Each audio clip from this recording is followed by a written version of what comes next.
Please like, subscribe, and press the bell icon to get all the updates. దేవుని పరిశుద్ధ వాక్యంలో నుండి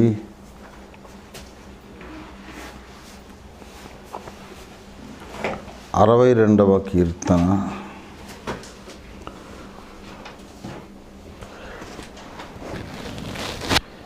7-8 వచనాలు నేను చదువుతాను.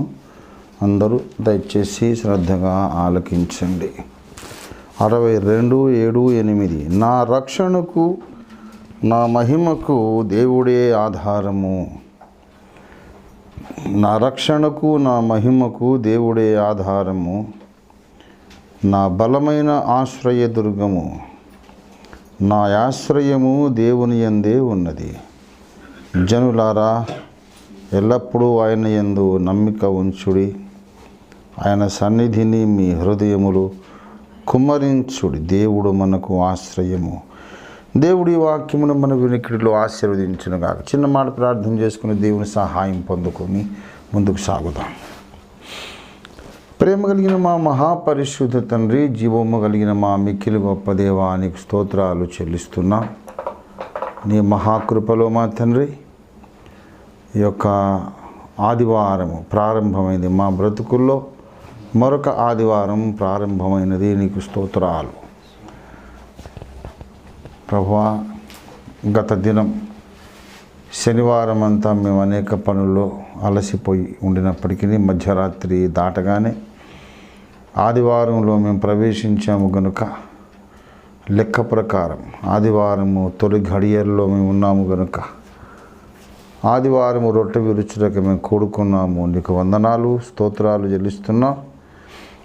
ఇట్టి గ్రహింపు మీ ఆత్మ ద్వారా మీరు ఇచ్చిన నడిపింపు కొరకు నీకు స్తోత్రం ప్రభా.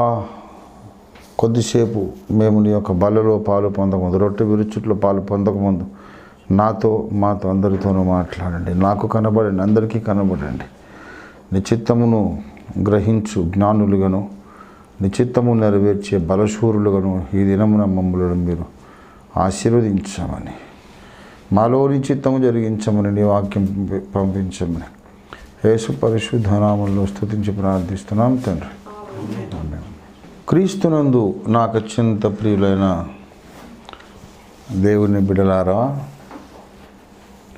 చదివినటువంటి లేఖన భాగాన్ని మనం గమనిస్తే దేవుడు నా జీవితంలో 2 కార్యాలు చేస్తాడు.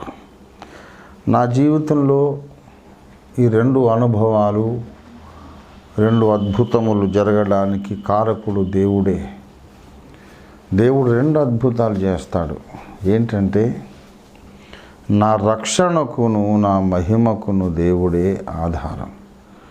నా రక్షణకు దేవుడు ఆధారం అంటే క్రిస్టియన్ కాన్సెప్ట్ ఆఫ్ సాల్వేషన్. రక్షణ అంటే అర్థం ఏంటి అంటే, నరకాగ్ని గుండంలో పడవలసిన మనం న్యాయంగా నరకానికే నరకానికే మనము వెళ్ళాల్సినటువంటి గమ్యం మనకున్నది. నరకానికి వెళ్ళక తప్పని గతి మనకున్నది. అటువంటి నిరాశాజనకమైన హోప్లెస్ సిచ్యువేషన్లో నుంచి మనం 100% షూర్గా, గ్యారంటీగా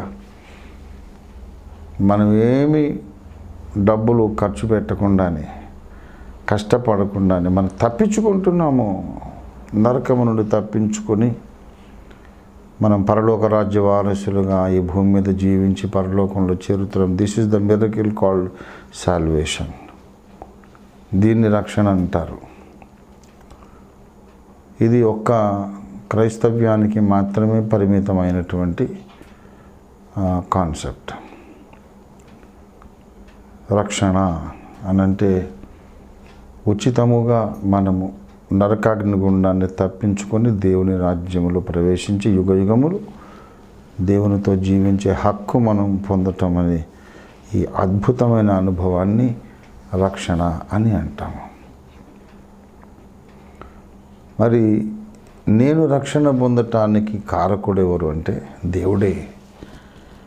ఎలాగయ్యా నువ్వు నరకపాత్రుడివి, దౌర్భాగ్యుడివి, జన్మ పాపివి, కర్మ పాపివి, అసహ్యుడవు, నీ బ్రతుకు సరిగా లేదు, నీ హృదయం సరిగా లేదు, నీ హృదయం బహుఘోరమైన వ్యాధి కలిగినది, అసహ్యమైనటువంటి స్వభావము కలిగిన వాడవు, నీవెలాగా నరకం తప్పించుకుంటున్నావు అంటే అది దేవుని వలననే జరుగుతున్నది కానీ నా వలన జరగడం లేదు. మరి ఎఫెసీ పత్రిక 2వ అధ్యాయం 8వ వచనాన్ని మీరు చూసినట్లయితే, మీరు విశ్వాసము ద్వారా కృపచేతనే రక్షింపబడి ఉన్నారు, ఇది మీ వలన కలిగినది కాదు, ఇది దేవుని వరమే, ఇది మీ వలన కలిగినది కాదు గనక ఎవడును అతిశయపడ వీలు లేదు, ఎవడును అతిశయపడ వీలు లేదు. మన రక్షణకు మనమేమి కష్టపడలేదు. అబ్బా ఎలా రక్షణ పొందామంటే, అబ్బో చాలా తపస్సు చేశాను, ప్రార్థనలు చేశాను, తలకిందులు కాళ్ళు మీదికి పెట్టి తపస్సులు చేశాను, బోల్డంత డబ్బు ఖర్చు పెట్టుకున్నాను, ఎన్నో పుణ్యక్షేత్రాలు దర్శించాను, పుణ్యకార్యాలు చేసి ఎంతో కష్టపడి ఈ రక్షణ సంపాదించుకున్నాను అని అటువంటి సాక్ష్యము కానీ అనుభవం కానీ మనకు లేదు. అది ఎవరికి కూడా ఉండదు, సాధ్యము కాదు. కష్టపడ్డవాడికి దొరకదు రక్షణ, ఉచితముగానే దొరుకుతుంది, నమ్ముకున్న వాళ్లకు దొరుకుతుంది. విశ్వసించిన వారికి ఉచితముగా కలుగుచున్న నీతి రోమా 3:26లో మనం గమనిస్తే, చదవండి దయచేసి. రోమా పత్రిక 3వ అధ్యాయము 26వ వచనం. క్రీస్తు యేసు రక్తమునందలి విశ్వాసము ద్వారా ఆయనను కరుణాధారముగా బయలుపరిచెను. చూసారా, కేవలము రక్తమునందలి విశ్వాసము ద్వారా ఉచితముగానే నీతిమంతులని తీర్చబడుచున్నారు.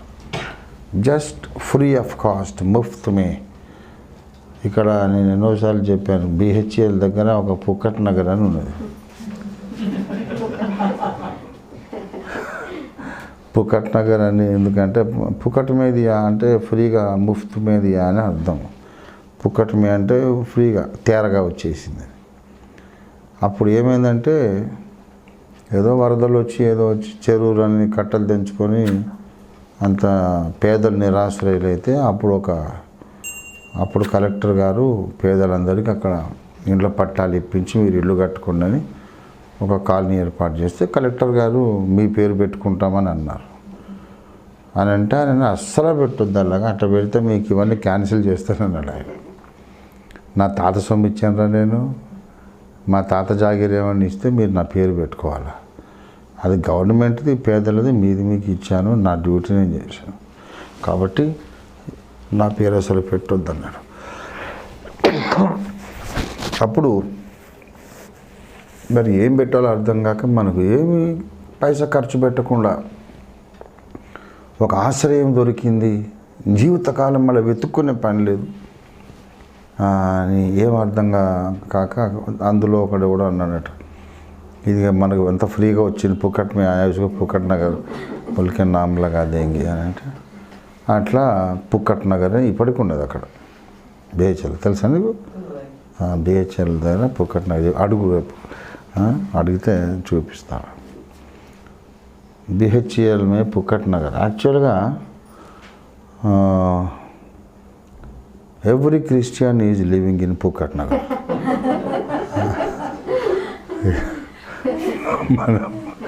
మనం ఎవరు కష్టపడి రక్షణ సంపాదించుకోలేదు, ఫ్రీ ఆఫ్ కాస్ట్. నా రక్షణకు దేవుడే ఆధారము, నా మహిమకు దేవుడే ఆధారం. నేను రక్షణ పొందాను అనేదేమో దేవునితో నాకున్న తొలి అనుభవము, నేను మహిమపరచబడ్డాను అనేది పరాకాష్ట. Every saved person is destined to be glorified ultimately glorification. రోమా 8:28లో మీరు చూస్తే, దేవుని ప్రేమించు వారికి అనగా ఆయన సంకల్పము చొప్పున పిలువబడిన వారికి మేలు కలుగుటకై సమస్తము సమకూడి జరుగుచున్న. ఏంటా మేలు చెప్పండి? 29. ఎందుకనగా కుమారుడు అనేక సహోదరులలో జ్యేష్ఠుడు అగునట్లు దేవుడు ఎవరిని ముందెరిగెనో వారు సారూప్యము కుమారునితో సారూప్యము గల వారు వారిని ముందుగా నిర్ణయించాను. మరియు ఎవరిని ముందుగా నిర్ణయించెనో వారిని పిలిచెను, ఎవరిని పిలిచెనో వారిని నీతిమంతులుగా తీర్చెను, ఎవరిని నీతిమంతులుగా తీర్చిన వారిని మహిమపరచెను. గాడ్ హ్యాస్ గ్లోరిఫైడ్ అస్. మనం ప్రార్థన చేస్తాం కదా, ప్రభువా నీవే మహిమ పొందు, నిన్ను మహిమపరచాలి, దేవుడిని మహిమపరచాలా అంటే, సరే బాబు నేను కూడా మిమ్మల్ని మహిమపరుస్తాను అంటున్నాడు. That is a very tremendous subject. మహిమపరచుట, దేవుడు తన కుమారుణ్ణి మహిమపరుస్తాడు, సంఘము తమ రక్షకుడిని మహిమపరచాలి. ఇక్కడ రక్షకుడే సంఘాన్ని మహిమపరుస్తున్నాడు. Glorification of the church. ఎంత అద్భుతమైన విషయం. మనము మహిమపరచబడుట అనగా, ఇప్పుడు యేసు ప్రభు వారు మహిమ గల దేవుడా, మహిమ లేని దేవుడా? ఆయన మహిమ కలిగిన దేవుడు. ఆ మహిమ గల దేవునికి పక్కన భార్య స్థానంలో సంఘం ఉంది. ఇప్పుడు సంఘం ఎప్పుడైతే తన భర్త కొరకు సిద్ధపరచబడుతుందో, ఆమె ఎలా ఉండాలంటే సాటి అయిన సహాయముగా ఉండాలి. సహాయము అనేదేమో ఒక మాట, సాటి అనేది ఇంకో మాట. ఆ రెండు సత్యాలను నేర్పిస్తుంది ఆ ఒక్క సెంటెన్సే. సాటి అయిన సహాయం, అసిస్టెంట్ బట్ కో-ఈక్వల్. ఆమె అసిస్ట్ చేస్తుంది. సహాయం ఎందుకు అవసరం అంటే, ఈయనకు పెద్ద పని ఉంది కాబట్టి. ఆదాముకు దేవుడు పని అప్పగించాడు, హవ్వ ఏమో ఆ పనిలో అతనికి సహాయము చేయాలి. ఇట్లా సహాయం చేసేట ఆమె ఏ విషయంలో కూడా అతని కంటే తక్కువగా ఉండొద్దు, అతనితో సరి సమానముగా ఉండాలి. సరి సమానముగా సాటి అయిన సహాయము. దీన్నే మనం ఎఫెసీ పత్రిక 4:11 చెప్పుకుంటాం. ఏంటంటే, మనమందరమును విశ్వాస విషయంలోనూ దేవుని కుమారుని గూర్చిన జ్ఞాన విషయంలోనూ ఏకత్వం పొంది సంపూర్ణ పురుషుల మగు వరకు అనగా క్రీస్తునకు కలిగిన సంపూర్ణతకు సమానమైన సంపూర్ణత. దేనికి సమానం? క్రీస్తునకు కలిగిన సంపూర్ణతకు సమానమైన అన్న సాటి అయిన అన్న ఒకటే. ఇక్కడ సమానమైన సంపూర్ణత కలిగిన స్త్రీ, అక్కడేమో సాటి అయిన సహాయం. సాటి సమానం అంటే ఒకటే. కాబట్టి హవ్వ ఆదాముకు సాటి అయిన సహాయం. కడపటి ఆదాము యొక్క భార్య కూడా ఆయనకు సమానమైన సంపూర్ణత కలిగినది. అందుచేత మహిమగల దేవునికి ఈమె మహిమ కలిగిన భార్యగా ఉండాలి. మహిమ కలిగిన దేవునికి ఈమె మహిమ కలిగిన భార్యగా ఉండాలి. అందుకే మరి మహిమ గలదిగా ఉండాలి. కాబట్టి ఎఫెసీ పత్రిక 5వ అధ్యాయం 25 చదవండి దయచేసి. పురుషులారా, మీరును మీ భార్యను ప్రేమించుడు, అటువలే క్రీస్తు కూడా సంఘమును ప్రేమించి. కొంచెం స్లో డౌన్ అయిన ఎందుకు? చదువు. కలంకమైనను ముడత అయినను అటిది మరి ఏదైనను లేక పరిశుద్ధమైనది గాను నిర్దోషమైనది గాను మహిమగల సంఘము గాను. పరిశుద్ధమైనది గాను నిర్దోషమైనది గాను మహిమగల సంఘము గాను. ఏం కలిగిన సంఘము? మచ్చ, ముడత, కళంకము అటువంటిది మరి ఏదైనాను లేని మహిమ కలిగిన సంఘం. మచ్చలు లేవు, ముడతలు లేవు, కళంకాలు లేవు. వారు ఉన్నది ఏంటంటే మహిమే ఉన్నది, మహిమ కలిగిన సంఘం. చక్కని ఈక్వేషన్. అపొస్తలుల కార్యాలు 7వ అధ్యాయము మొదటి 2 వచనాలు చూస్తే, సహోదరులారా, తండ్రులారా, వినుడి, మన పితరుడైన అబ్రహాము మెసొపొటేమియాలో కాపురం ఉండక మునుపు హారానులో కాపురం ఉన్నప్పుడు మహిమగల దేవుడు ఆయనకు ప్రత్యక్షమై. అబ్రహాముకు ఏ దేవుడు ప్రత్యక్షమయ్యాడు? మహిమగల దేవుడు. ఏదో మహిమ లేని దేవుడు, ఏదో దిక్కులేనోడు, బలహీనుడు, గోట్లు పెట్టాడు ఉండరా అంటే ఉండిపోయే దేవుడు కాదు. ఆయన మహిమ కలిగిన దేవుడు. నేనురా నన్ను గూట్లో పెట్టేది, విశ్వమే నాలో ఉన్నది, నేనే విశ్వానికి ఒక గూడు, అసంఖ్యాకమైన ఖగోళ మండలాలు కలిగిన బ్రహ్మాండము నాలో ఉన్నది. నేను బ్రహ్మాండానికే నేను ఒక గూడు. మీ గూట్లో నేను బేవకూఫ్. నేను ఆకాశము నా సింహాసనము, భూమి నా పాదపీఠము. నా నిమిత్తం మీరు కట్టను ఉద్దేశించే ఇల్లు ఏ పాటిది ఆఫ్టర్ ఆల్ అనేసాడు. ఏంట్రా మీరు నాకు గుడి కట్టడం ఏంటి, మీరే నాకు గుడి కావాలంతే అంటాడు ఆయన. దేవుని స్తోత్రం కలుగును గనుక ప్రియులారా, అక్కడ అబ్రహాముకు ప్రత్యక్షమైన దేవుడు ఎటువంటి దేవుడు? మహిమ కలిగిన దేవుడు మాత్రమే కాదు, మనలను మహిమపరిచే దేవుడు. దేవుని స్తోత్రం కలుగునుగా. మనల్ని ఆయన మహిమపరుస్తాడు. ఎందుకంటే ముందు అసలు మనం మహిమ లేని వాళ్ళం, మట్టి పురుగులలో ఆయన మట్టి ఘటములలో ఈ మహిమైశ్వర్యమును నింపి ఆయన భార్య కావడానికి యోగ్యురాలుగా ఆయన మనందరినీ సిద్ధపరుస్తూ ఉన్నాడు. దేవునికి స్తోత్రం కలుగును గాక. కాబట్టి ఇక్కడ 62వ కీర్తనలో మనం మళ్ళీ మూలవాక్యానికి వద్దాము. దావీదు భక్తుడు చెప్తున్నాడు ఏమనంటే, నా రక్షణకు దేవుడే ఆధారము, నా మహిమకు దేవుడే ఆధారం. How are you saved my boy, my sister, my daughter, my son? How are you saved? It was totally the work of God. I had no contribution whatsoever in that. నాకేమి partnership లేదు. నా యొక్క రక్షణ అనుభవంలో నేను పడ్డ ప్రయాస ఏమీ లేదు. దేవుడే పూనుకొని నన్ను రక్షించాడు, క్షమించాడు, దీవించాడు. అగ్నిగుండానికి వెళ్ళి ఆ బ్యాచ్ నుంచి ఆఖరి క్షణములో అంచు నుంచి యువతకి లాక్కొచ్చాడు అంతే. My son, I don't want you to go to hell, come on. అలాగున ఆయన నన్ను రక్షించాడు. తర్వాత నన్ను ఆయన ప్రక్కన సింహాసనం ఎక్కి పట్టపురాణిగా కూర్చోవడానికి ఆయనే పూనుకొని మహిమపరుస్తూ ఉన్నాడు అని చెబుతూ, నా ఆశ్రయము, నా బలమైన ఆశ్రయదుర్గము, నా ఆశ్రయము దేవుని యందే ఉన్నది. ఇప్పుడు ఈ మధ్యకాలంలో మనకి ఏం కావాలట?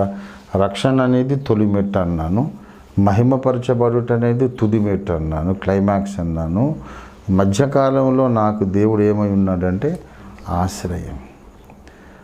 కనుక ఇప్పుడు 3 పోర్ట్ఫోలియోస్లో దేవుడు కనబడుతున్నాడు. మన రక్షణకర్త, మన మహిమకు కారణభూతుడు, తర్వాత మనకు ఆశ్రయమై ఉన్నాడు. ఈ ఆశ్రయం అనే పాయింట్ ఎందుకు వచ్చిందంటే, ఆపద ఎప్పుడు వస్తుందో అప్పుడు ఆశ్రయం కావలసి వస్తుంది. 46వ కీర్తనలో అదే చెబుతాడు. ఏమని చెప్తాడు చూడండి, ఆశ్రయమును దుర్గమునై ఉన్నాడు. దేవుడు మనకు ఆశ్రయము దుర్గమై ఉన్నాడు. ఆపత్కాలములు ఆయన నమ్ముకోదగిన సహాయకుడు. ఆపత్కాలములు ఉన్నప్పుడు మనకేం కావాలి? ఆశ్రయము కావాలి. దేవునికి స్తోత్రం కలుగును గాక. ఆపత్కాలములు ఆయన నమ్ముకోదగిన సహాయకుడు. ఆయన ఆశ్రయముగా ఉన్నందు చేత మీరేం చేయండి అంటే, జనులారా ఎల్లప్పుడూ ఆయన యందు నమ్మిక ఉంచుడి. దేవుడే మనకు ఆశ్రయము. Always have faith in him. Never lose your faith in God. దేవుని మీద నమ్మకం ఉంచుట మీరెప్పుడు మానవద్దు. దేవునిపై ఆధారపడుట మీరెప్పుడు మానవద్దు. మిమ్మల్ని భయపెట్టే సన్నివేశాలు చాలా జరుగుతాయి. మీకు ప్రమాదకరమైన సిచ్యువేషన్స్ ఎన్నో మీ జీవితంలో వస్తాయి. మీ భక్తి పాడైపోతుందేమో, మీ శరీరానికి హాని కలుగుతుందేమో, మీ యొక్క విశ్వాసము పతనమైపోతుందేమో, దేవునికే దూరం అయిపోతారేమో. శత్రువులు మన ప్రాణాన్ని తీసేస్తారేమో అని భయపెట్టేటటువంటి పరిస్థితులు ఎన్నో మనకు సంభవిస్తాయి. In all those circumstances just Neel down and take shelter under his wings. మోకరించి యేసయ్యా నీవే నాకు ఆశ్రయము అని ఆయనకు మనం చెప్పాలి. నీవే నాకు ఆశ్రయం అని మనం చెప్పాలి. అలా రోజుకొకసారి చెప్పాలి, గంటకొకసారి చెప్పాలి. అనుదినము అనుక్షణము దేవా నీవే నాకు ఆశ్రయమని చెప్పడమే క్రైస్తవ జీవిత ముఖ్య కార్యక్రమం.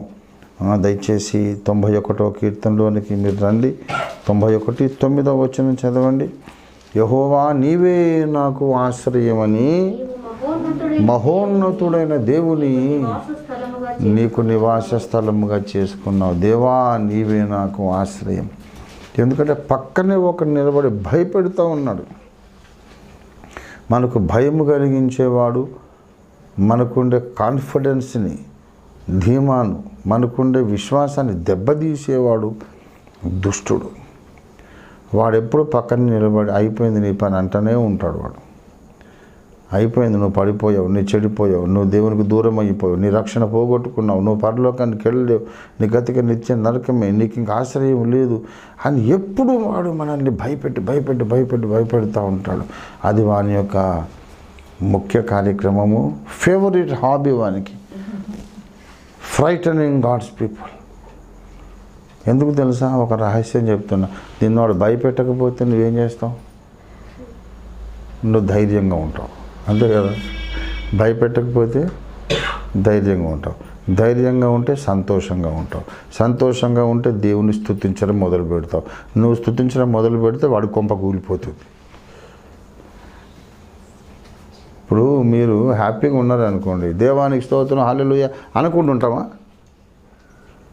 మనం హల్లెలూయా అన్నామంటే వాడికి అంతకన్నా పెద్ద ఆటం బాంబు ఇంకోటి లేదు. దేవుని ప్రజలందరూ రక్షణలో ఆనందిస్తే నిరంతరము బలమైన స్తుతి ధూపం పరలోకానికి వెళుతుంటే ఇంకా చీకటి కార్యాలు ఎక్కడుంటాయి అన్నీ కాలిపోతాయి.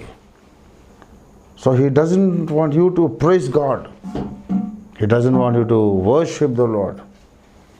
మీరు స్తుతించొద్దు అంటే మనం వింటాం, స్తుతించొద్దంటే మనం వినం. కనుక నువ్వు స్తుతించడానికి అవకాశము లేని అనుమానాలు నీ లోపల అలాంటి మానసిక పరిస్థితి కల్పిస్తాడు. వాడెప్పుడు కూడా ఇది నిజమా అంటుంటాడు. That is the way he made an entry into this drama drama of human history. హవ దగ్గరకు వచ్చి ఏమన్నాడు? నిజమా? నీ దగ్గర కూడా ఎప్పుడు వచ్చి అదే అంటాడు. ఏంటిరా నిజమా? ఏంటనంటే అదే నువ్వు పరలోకానికి వెళ్తున్నట్ట. నిజమా? నీ పాపాలు క్షమించబడి అంటే నిజమా? అవును మరి నిజమే, మీ పాపాలు క్షమించబడి అని యేసయ్య చెప్పాడు. అవును మరి ఇక నువ్వు పాపం చేయకమని కూడా చెప్పాడుగా. మనం మరి మానేసావా? మరి ఎన్నోసార్లు పడిపోతున్నావు కదా, దేవుడు మాట తప్పడు కదా. ఇకను పాపం చేయకు, నీ పాపాలు క్షమిస్తున్నా అన్నాడు. అంటే మళ్ళీ చేయని మళ్ళీ క్షమిస్తా అన్నాడా? కాబట్టి ఇట్ ఈస్ వెరీ డౌట్ఫుల్. అరే అవును సైతాన్, ఈ వచనం నాకు ఎప్పుడు తట్టలేదు. నువ్వు భలే మేధావిరా, నువ్వు భలే గుర్తు చేసావు నాకు. వాడికి మనం కోఆపరేట్ చేసి నిజమే నన్ను దేవుడు ఇప్పుడు ఏమి ఇష్టపడడం లేదు అనుకుంటాను, నా సంగతి నాకేం నచ్చలేదు, ఆయనకేమో నచ్చుతుంది. మెల్లిగా ఆ నమ్మకం అనేది తగ్గిపోయినప్పుడు భయం మొదలవుతుంది, ఆందోళన మొదలవుతుంది.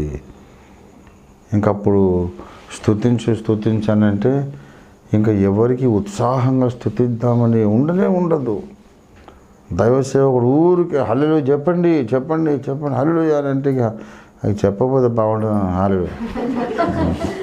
హల్లెలూయా అని అట్లా చెప్పేసి ఊరుకుంటారు అనమాట. శక్తితో, ప్రభావంతో మంచిగా హృదయపూర్వకంగా ఆరాధిద్దామనేది ఉండదు. The devil wants to destroy your confidence, your inner peace, inner testimony, inner witness.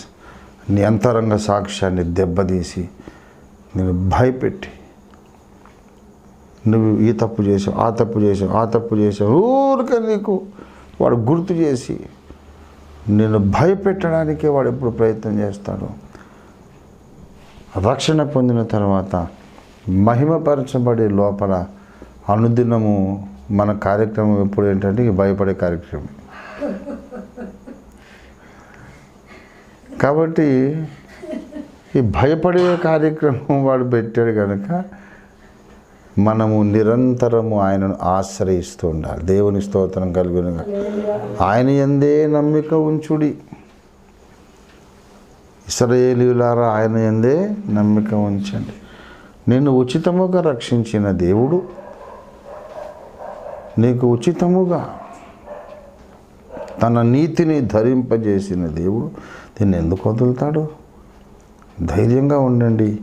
అవును, వాడేమన్నా భయం గొలిపే భయంకరమైనది ఏదన్నా చూపించాడు అనుకో, వెంటనే కోడిపిల్ల పోయి తల్లి రెక్కల సాటుకు పోయి దాక్కున్నట్టు నేను కోడిపిల్లను చిన్నప్పుడు పెంచేవాడిని, మేపేవాడిని. నాకు చాలా కోడి పాప అంటే చాలా చిన్నప్పుడు కోడి పాపలని పెంచేది. పొద్దున్న వాటి గంపదీసి గ్రౌండ్ మీదకి తోలుకొని పోయేదన్నమాట. అంత చెదలు ఉంటాయి కదా, ఆ చెదలు తింటే చాలా ఇష్టం కాదు వాటికి, పెద్ద బిర్యానీ లాగా అది. నేను అక్కడ నుండి కావాలి కాస్తుండేది. ఇక ఈ కోడి పిల్లల పాపం అమాయకం, వాడికి తెలియదు కదా, పైన గద్దలు కాకులు తిరుగుతూ ఉంటాయి. తల్లి కోడి ఇదంతా పిల్లల్ని తీసుకొని రాగానే గిరికిలు కొడుతూనే ఉంటాయి. మనం వచ్చి ఇట్లా డైవ్ కొట్టి పిల్లల్ని తీసుకెళ్ళిపోతాయి. నేను కావాలి కాయాల వచ్చేదాన్ని ఎన్నోసార్లు కర్రతో వేసి కొట్టేదన్నమాట. ఇంకా కొన్నిసార్లు తప్పించుకొని వెళ్ళిపోతే కొన్నిసార్లు తగిలేదు దెబ్బ వాటికి. అయితే ఒక్కోసారి పిల్లలు 10 దిక్కులకు పోతాయి. 10 పిల్లలు 10 దిక్కులకు వెళ్ళిపోతాయి. కాకులు 2-3 వస్తాయి ఒకేసారి. అప్పుడు ఎట్లా కాపాడాలా? నేను గమనించిన ఒక ఆశ్చర్యమైన విషయం ఏంటంటే, కేవలం ఒక విధంగా అరుస్తుంది కోడి పెట్ట, కేవలమని అరుస్తుంది అనమాట. పిల్లలకు హెచ్చరిక, రే ప్రాణాపాయం, అన్నీ బిల్ల పరిగెత్తుకు వస్తుంది. అది రెక్కలు ఇట్లా తెరిచి కూర్చుంటుంది. అన్నీ దాని సందులో దూరుతాయి, వచ్చి అటుకొని దూరుతాయి. అన్ని దాని లోపల దూరి కొన్ని పిల్లలు అమ్మెందుకో పిలిచే అని ముందు లోపలికి వచ్చేసి ఆ సంఖ లోపల ఉండి బయటకు వచ్చి వచ్చినట్టుంది. It's beautiful scene. నేచర్లో దేవుని యొక్క అద్భుతమైన జ్ఞానము, ప్రేమ అడుగునే రిఫ్లెక్ట్ అవుతుంది. అలాగే ప్రకృతిని కూడా చూడాలి మనం. ప్రకృతి వేదము, మనోవేదము, లిఖిత వేదము అంటూ చెప్తుంటాం కదా. అలాగ కోడి తన పిల్లలను రెక్కల కింద దాచుకున్నట్లు నేను మిమ్మల్ని దాచుకోవాలని ఒంటిని కానీ మీరు వల్లకపోతే అన్నాడు యేసయ్య. ఎప్పుడైతే మన మీదకి ప్రమాదం ముంచుకొచ్చిందో కేర్మని అంటాడు ఆయన యేసయ్య. మనం ఏం చేయాలంటే అప్పుడు ఏం చేయొద్దు, ఆ కాకితో నువ్వు గొడవ వేసుకోవద్దు. మనల్ని కాకి తన్నుకోవడానికి వచ్చినప్పుడు ఏందే కాకి, అసలు నీకు నాకేం పంచాయతీ, అసలు నువ్వు ఎందుకు వచ్చావు ఇప్పుడు, వెళ్ళిపో, మీ కులం మీ దగ్గర ఉండు, మేము కోళ్ళం అయితే నువ్వు కాకి అవుతావు, ఎందుకు నువ్వు మా దగ్గర రావాలా, నేను ఒప్పుకోనంతే అని దాంతో ముచ్చట పెట్టే లోపల అది నేను పలహారం చేసేస్తుంది. You have no business to talk to your enemy. Just go and hide yourself under the wings of Jesus. ఏంద్రా నువ్వు ఇట్లా చేసేదని నువ్వు నెగోషియేట్ చేస్తే వాడు వింటాడా? అరే అవును భయ్, నిజమే కదా, నేను I didn't realize my mistake, నిజమే, మీరు వేరు మేము వేరు కదా, sorry for intruding, sorry for the disturbance, okay sorry gentlemen. వాడంతా జెంటిల్మెన్ కదా, ఏక్ నంబర్ బద్మాష్ వాడంతా మర్యాదస్తుడా. వాడికి నీ దగ్గర ఏం చేసే పని బిజినెస్ లేదు, అయినా దొంగోడు వాడు. దొంగ ఎందుకు వస్తాడు?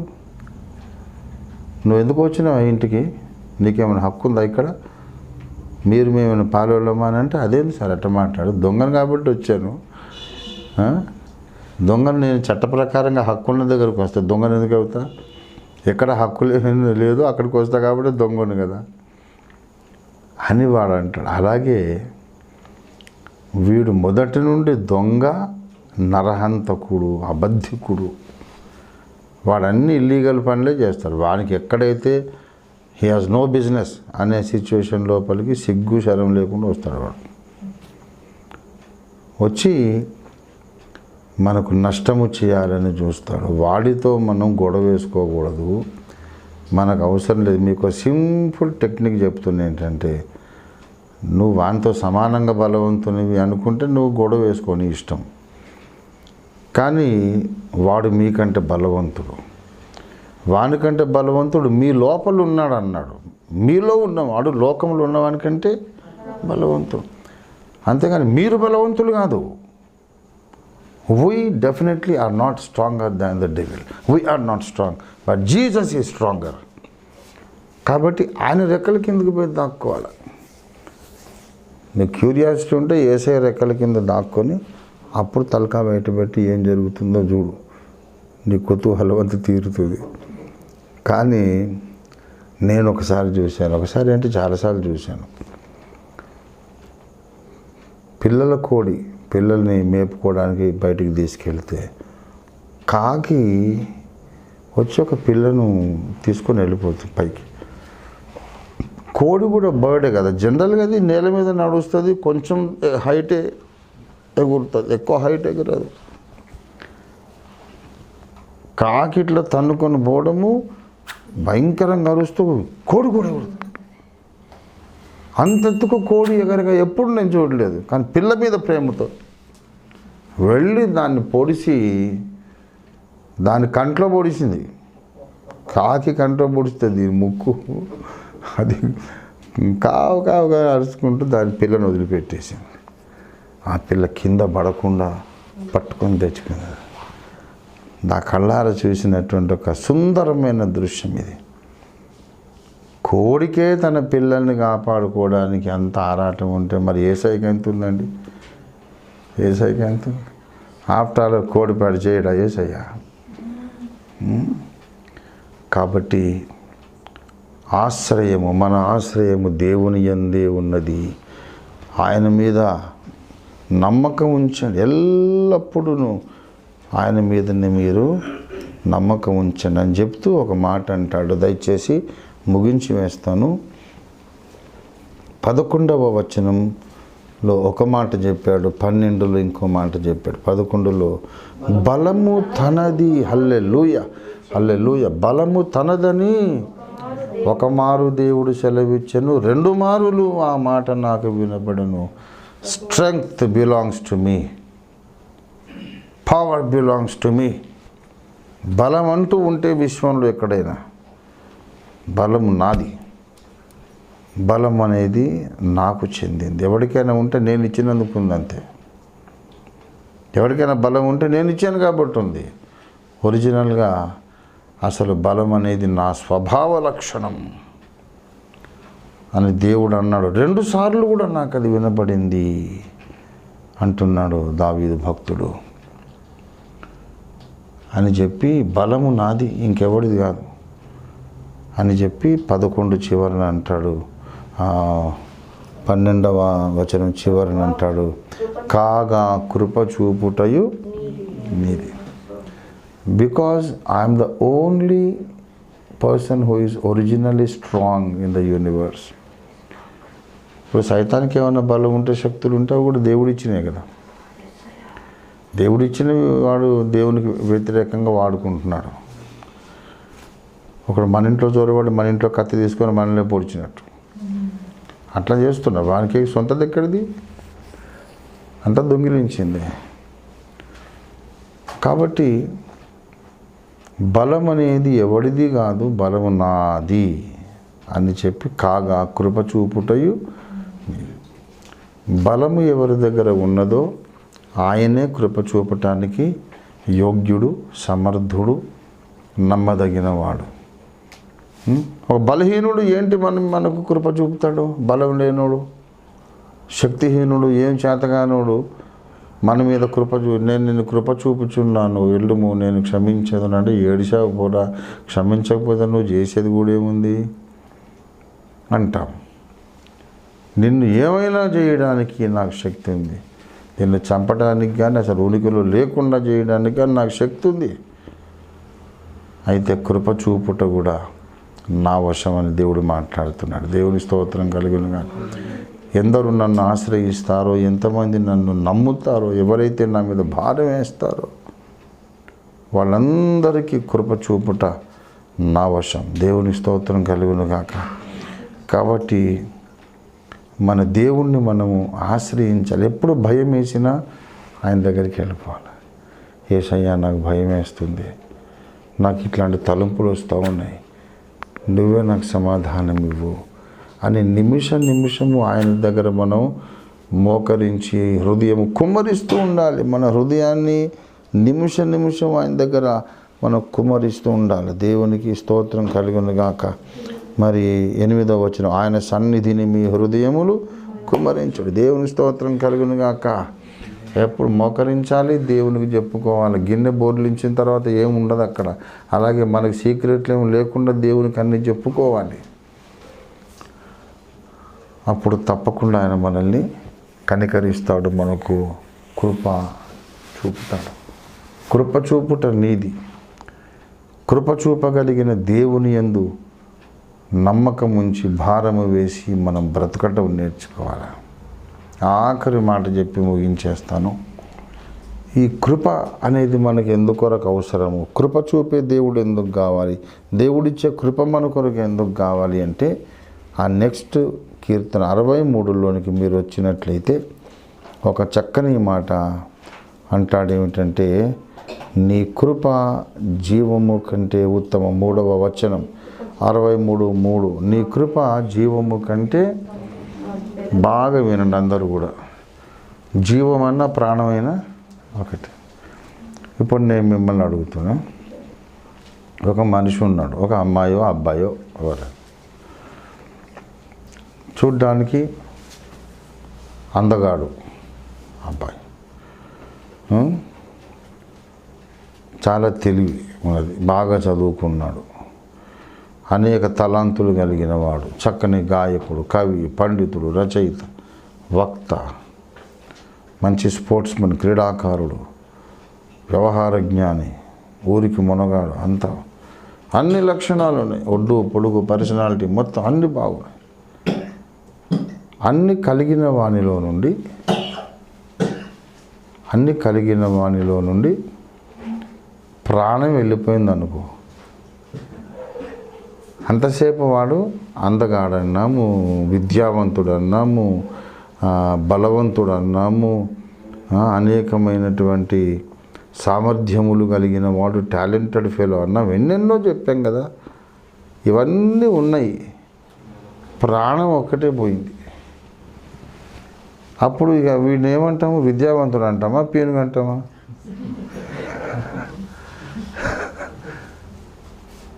అందగాడనము, అందగాడు లేదు, విద్యావంతుడు లేదు, వాడు పీనుగవాడు. అంటే జీవము అనేది ఉన్నంతసేపే నీకున్న మిగతా తలాంతులకు, సామర్థ్యాలకు, మిగతా క్వాలిటీస్ అన్నిటికీ విలువ. జీవమే పోయినాక వాడు చాలా అందగాడైతే ఏం చేసి ఇంట్లో పెట్టుకుంటామా? ఒకప్పుడు బాగా చదువుకున్నాడు, ఈ BA, MA, PhD అన్నీ చదివాడు, కానీ ప్రాణం వెళ్ళిపోయింది. వాడు ఈ PhD ఏం చేసుకోవాలి ఇప్పుడు? He just useless.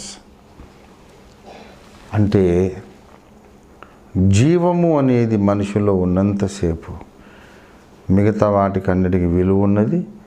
జీవమే వెళ్ళిపోతే మిగతా దేనికి విలువ లేదు. కనుక మోస్ట్ ఇంపార్టెంట్ ఏంటిది?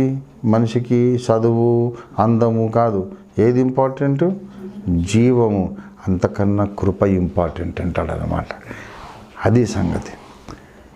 నీ కృప జీవము కంటే ఉత్తమము. అంటే జీవమును పోగొట్టుకొని మిగతావన్నీ నువ్వు కాపాడుకుంటే ప్రయోజనం ఏంటి? కానీ కృప అనేది కనుక నీకు లేకపోతే జీవము ఉంటే కూడా నీకు ప్రయోజనం లేదు. కృప పోగొట్టుకున్నావు కానీ తర్వాత నీకు ప్రాణం అయితే ఉన్నది. కానీ కృప పోగొట్టుకున్నవాడు బ్రతికి ఉండి కూడా చచ్చిన వానితోనే సమానం. So your loving kindness is better than life. గనుక ఆ కృపామయుడిని మనం ఎప్పుడూ ఆశ్రయించాలి. దేవా, నీ కృప నా మీద ఉండాలి, లేకపోతే నేను చచ్చిపోవాలి. అంతేగాని నీ కృపను పోగొట్టుకున్నవాడుగా నేను బ్రతకడం నాకు ఇష్టం లేదు. నీ కృప నాకు కావాలని నువ్వు మొరపెట్టితే చాలు. నువ్వు ఎవరివైనా సరే, నీ స్టేచరు, నీ స్టేటస్ ఏదైనా సరే నువ్వు మొరపెట్టుకుంటే దేవుడు తప్పక నీకు కృప చూపుతాడట.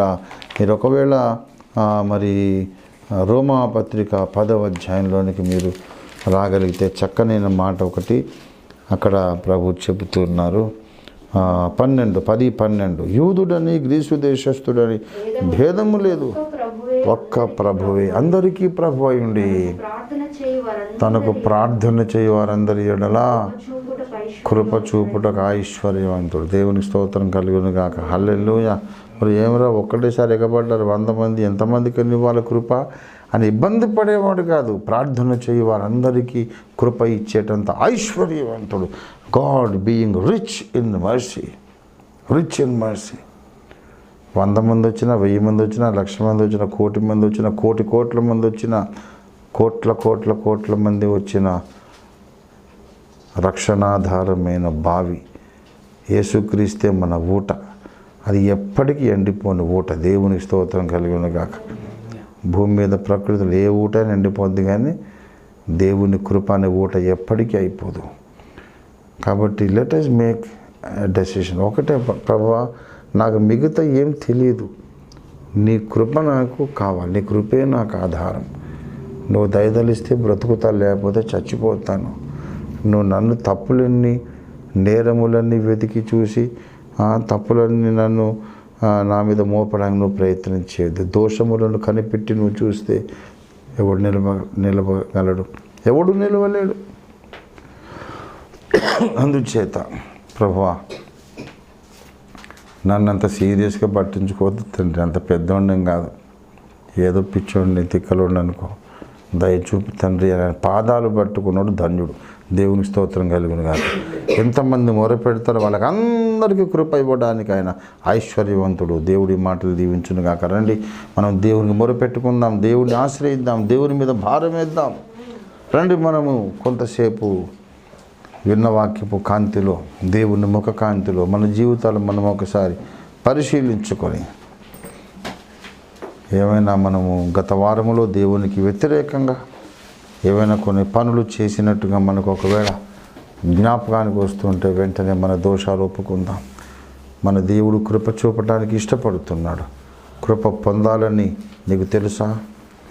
If you know that you need grace, God's grace which is better than life itself. ప్రాణము కంటే కూడా చాలా ముఖ్యమైనటువంటి ఆ యొక్క దేవుని కృప నీకు అవసరమని నీకు తెలుసా?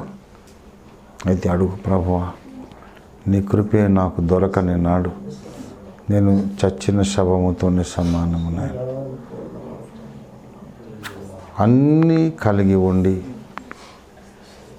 ప్రాణము పోతే నాకు ప్రయోజనం లేదు. కానీ ప్రాణము కూడా ఉన్నా నీ కృప నాకు దొరకకపోతే నేను ఇంకా వ్యర్థున్నైపోతాను తండ్రి. More than anything, even more than my own life, I need your grace, O Lord. నీ కృప నాకు కావాలి, నీ కృప నాకు కావాలి. యేసయ్యా, నీకు వందనాలు.